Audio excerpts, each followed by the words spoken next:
दोस्तों, रामायण केवल एक ग्रंथ नहीं, बल्कि मानव जीवन के हर पहलू का मार्गदर्शन है। कहते हैं, जब जब धरती पर अधर्म बढ़ता है, तब तब भगवान किसी न किसी रूप में अवतरित होकर धर्म की स्थापना करते हैं। श्री राम का जीवन हमें त्याग, सत्य और मर्यादा की शिक्षा देता है। रामायण में एक कथा ऐसी भी है जिसे सुनकर आज भी भक्तों का दिल कांप उठता है। ये वो प्रसंग है जब श्री राम ने अपने प्राण त्यागने का निश्चय किया था।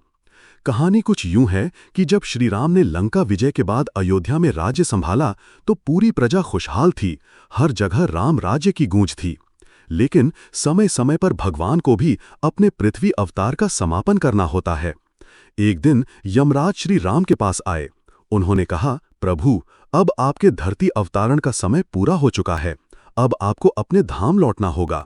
ये सुनकर लक्ष्मण और हनुमान भी व्याकुल हो उठे, लेकिन श्री राम मुस्कुराए और बोले, जीवन और मृत्यु तो केवल एक यात्रा है।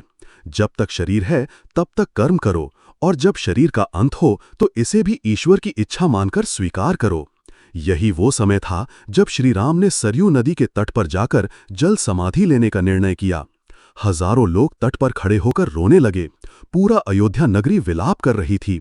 माता सीता तो पहले ही धरती माता की गोद में समा चुकी थीं। अब श्री राम ने भी अपना धरती अवतार पूरा कर लिया। कहते हैं, जब भगवान श्री राम ने सरयू नदी में प्रवेश किया तो पूरा आकाश गूंज उठा। हर तरफ जय श्री राम का नाद होने लगा। ये क्षण इतना अद्भुत और रहस्यमयी था कि आज भी इसे याद करके भक्त भाव विभोर हो जाते हैं। दोस्तों, इस कथा से हमें यही सीख मिलती है कि जीवन चाहे कितना भी महान क्यों ना हो, अंत एक दिन सबका निश्चित है।